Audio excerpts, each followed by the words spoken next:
Hello guys, welcome back. বাইরে রান্নাঘরে সবাইকে স্বাগতম। আজকে বানাবো বেগুন ভাজা ও সাথে তেজপাতা চিকেন। তো চলুন শুরু করে নেওয়া যাক। প্রথমে আমি এখানে বেগুনটাকে কেটে নিচ্ছি।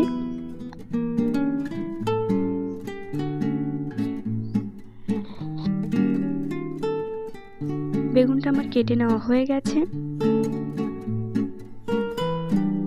এবার আমি বেগুনে হলুদ, পরিমাণ মতো লবণ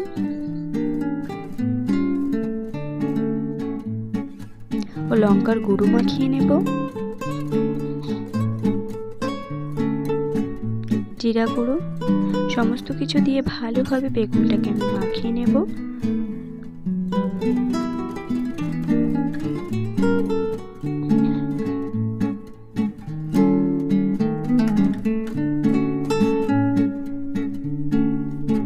বেগুনটা কিন্তু আমার এখানে ম্যারিনেট করা হয়ে গেছে।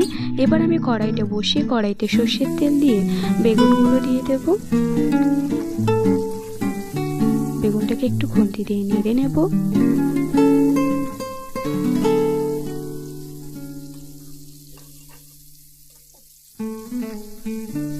বেগুনটাকে এক পিঠ উল্টে মশলা দিয়ে ম্যারিনেট করা জলটা অল্প করে দিয়ে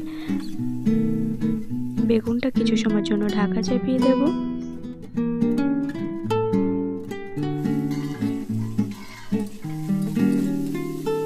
কিছু সময় পর বেগুনটা খুলে একটু নেড়ে নেব ও এক পিঠ হয়ে গেলে অন্য পিঠ আবারও উল্টে দেব।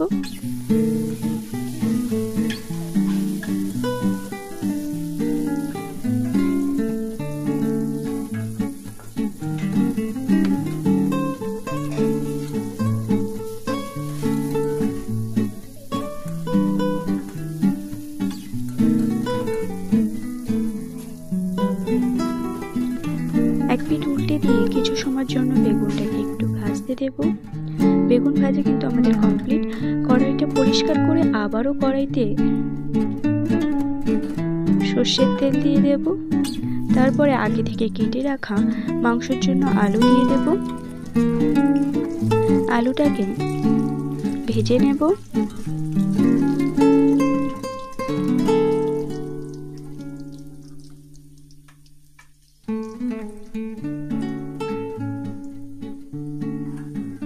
সামান্য পরিমাণ লবণ দেব, হলুদ গুঁড়ো দিয়ে আবারও আলুটাকে একটু ভেজে নেব।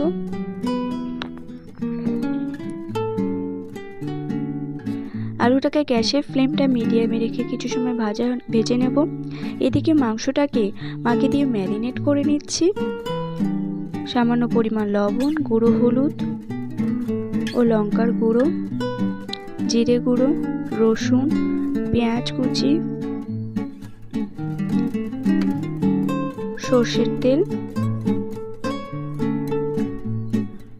সমস্ত কিছু দিয়ে মা ভালোভাবে মাংসটাকে ম্যারিনেট করে দিচ্ছে। ম্যারিনেট করে কিছু সময়ের জন্য মাংসটাকে ঢাকা চাপিয়ে সাইডে রেখে দেব। এদিকে আলুটা কিন্তু আমার ভেজে নেওয়া হয়ে গেছে। আবারও কড়াইতে তেল দিয়ে আগে থেকে কেটে রাখা তেজপাতা দিয়ে দেব। মাংসের কিন্তু মেন ইনগ্রেডিয়েন্টস তেজপাতা, কাঁচা লঙ্কা কুচি, রসুন বাটা, পেঁয়াজ কুচি,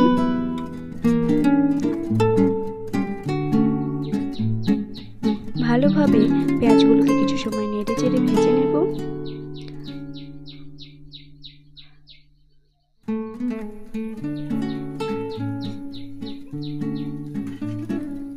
যেহেতু মাংসটার নাম তেজপাতা চিকেন, তাই তেজপাতাটা কিন্তু মাংসতে অবশ্যই লাগবে। সমস্ত কিছু ভালোভাবে নেড়ে নেড়ে ভেজে নেব।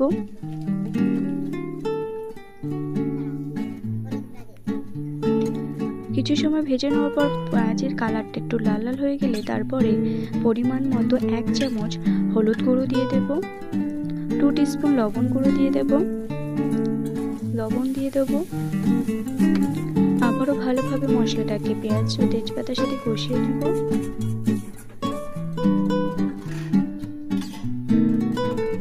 তারপরে আগে থেকে ম্যারিনেট করা মাংসটা দিয়ে দেব।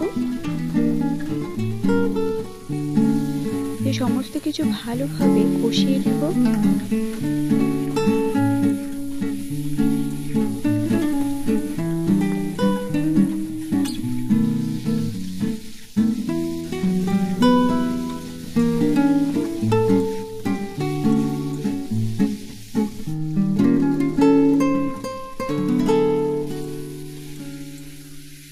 কিছু সময় মাংসটাকে কিন্তু কষতে থাকবো।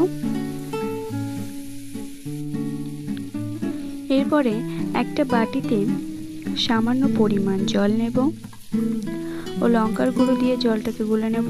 তারপরে মাংসের উপর দিয়ে দেব, দিয়ে আবারও কিছু সময় কষে নেব মাংসটাকে।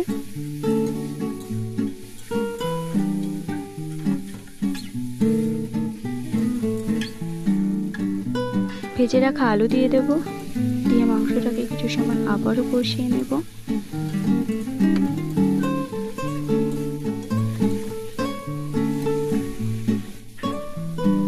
আদা বাটা, জিরা গুঁড়ো কষতে থাকবো।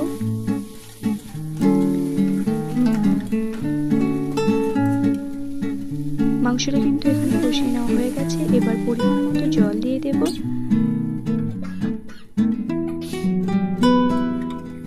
দিয়ে একটু নেড়ে নেব।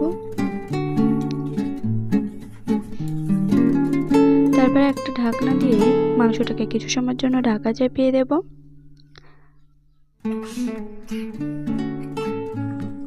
আধা ঘন্টা পর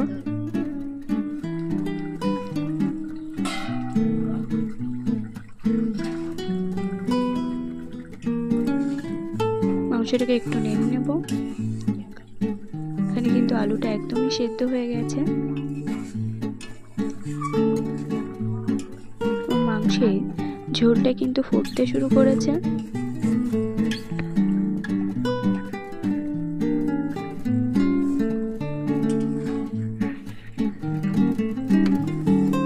তো মাংসটাকে কিছু সময় ফুটতে দেব।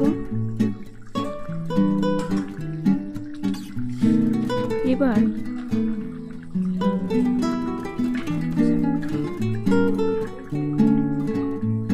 এক টিস্পুন গরম মশলা গুঁড়ো দিয়ে দেব, দিয়ে একটু নেড়ে নেব।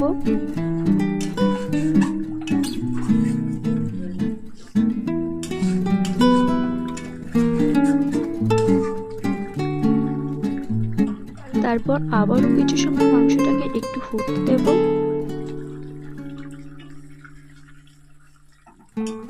মাংসের ঝোলটা কিন্তু অনেকটাই মরে এসেছে বা কমে গেছে।